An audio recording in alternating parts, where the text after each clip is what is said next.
Hello, everybody. Scott Golden here with the Pro Wrestling Logic channel and the Superstars of Wrestling Review series. This particular episode, the 19th of October, 1991. Anyway, um, we go into a Jake Roberts match. Roberts being featured pretty heavily here after the heel turn. Cobra intact. The Cobra gets banned around Survivor Series, but still here during this time. Short shots, punches, elbows by the Snake, obviously, and Jake manages to hit a short clothesline and a DDT on the enhancement talent. Doesn't necessarily bring the Cobra out as much here, but that does play into the next several minutes. We do see the Cobra after the match, though, and man, those things are creepy no matter how you look at it. I'm sorry. Anyway, we go to an update with Gene Okerlund. They hype the Hogan and Undertaker match. Also, we start to see the matches taking shape. Hogan did a promo the previous week, and kind of they do a retread of the same promo. He promises to get rid of the Undertaker, no fear of death, etc., and so forth. Then we move into the Undertaker talking about taking Hogan's soul, taking the World Championship, how that's what he really wants, how that's what he's worthy of. Paul Bearer so helpful here. Undertaker looks so young in comparison to now. Obviously, 30 years later, he's going to, but just amazing to me the nature of all of that. And then we kind of get, that's the update. Texas Tornado against Brooklyn Brawler. Tornado by this point is certainly lacking. Arm bars, arm locks, and the like. He actually stumbles a little bit. Tassels on the boots, kind of like the Warrior used to have. So that's kind of interesting. Toss to the outside. Tornado brings him back in. They obviously are protecting him. I mean, he sends the Brawler into the steel post and then sends him back into the ring. Hits a couple of punches, then the discus punch, 1, 2, 3, over and done with. But I don't think they were ever going to go really back to the top with the Texas Tornado. Ted DiBiase is angry at the stealing of the $1 million belt, and he basically says Virgil is going to crash, self-destruct, and disintegrate. Jim the Animal Neidhart talks about the bully, Big Bully Busick, among other things, and basically cuts a promo that is certainly possibly drug-fueled. He's not crazy. The Matador skits continue. They do cutaways from the bull area. They show a close-up of the bull. They show a close-up of Santana. The intimation is either that he did fight the bull or he will fight the bull, but basically, obviously, I don't think that he ever actually fought a bull. Never talked to Tito about that. It wasn't that big a dweeb back when I had the chances to meet Tito. Tito wanted to talk to him about much more meaningful things.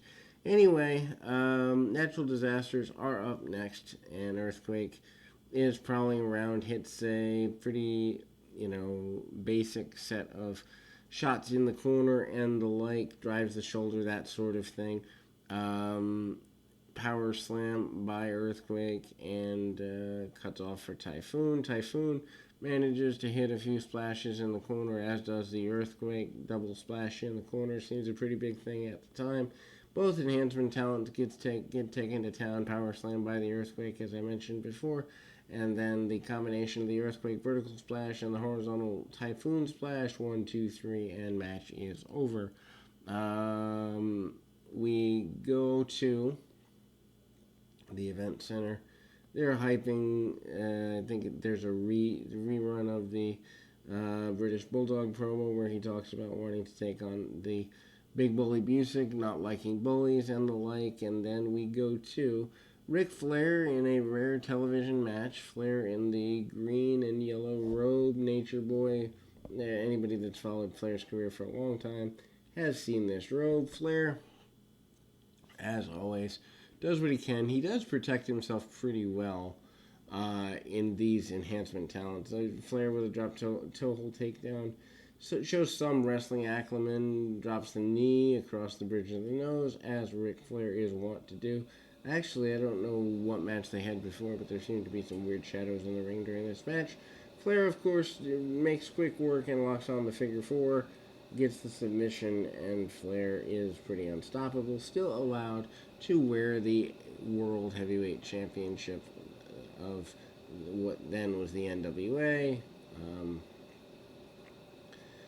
Then we see a Hacksaw Duggan on the funeral parlor segment, relatively nondescript. He talks about wanting to maybe give, there's a casket mentioning that Hulk Hogan's going to be put in the casket. Duggan says The Undertaker will be eliminated. He's not afraid of The Undertaker, and neither is Hulk Hogan. He believes that the Hulkster will handle The Undertaker at the Survivor Series. Paul Bearer not buying any of this. Speaking of not buying much, Sid Justice makes his way out. Still a babyface here, remains a babyface through the early part of 1992. El Diablo is here, and they barely tie up. They might have one interaction with each other. Anyway, meanwhile, The Undertaker makes his way down. Undertaker and Sid Justice doing house show matches around the loop. They are not fun. I remember going to some of those. El Diablo is revealed to be Jake Roberts, and The Undertaker and Sid and Roberts all have a brawl.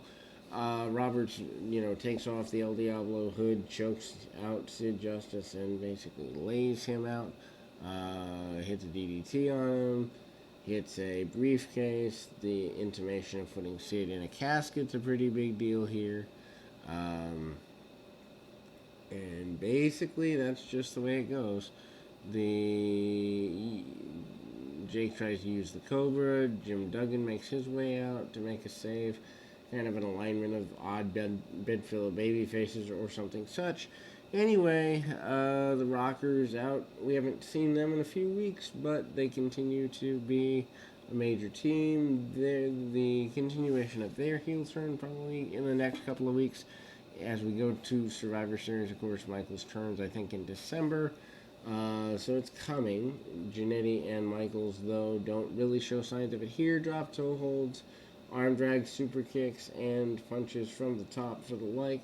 Marty seems to do the majority of the early match stuff. Michaels kind of closes matches when they're not doing double teams, so you kind of see Michaels beginning ever so slowly, and in this particular enhancement match, Skull Von Crush, aka Big Vito, is here.